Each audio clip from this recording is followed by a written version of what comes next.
از جمله خدماتی که در دپارتمان برندینگ شهری انجام میشه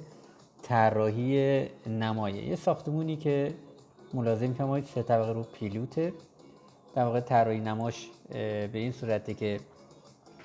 با بعد بسیار جزئی در حد 10-20 سانت و تغییر متریال ها اومدیم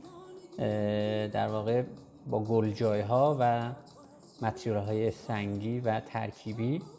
نمای مناسبی رو براش ارائه دادیم و خود با توجه شمالی بودن خود سردر بنا هم در واقع طراحی شده که در این مجموعه می‌بینید یک اتاق خواب و تراسه، در پایین هم که پیلوته با یه پیش آمدگی ساده ولی یه ترکیب بندی مناسبی رو براش ارائه دادیم تا یک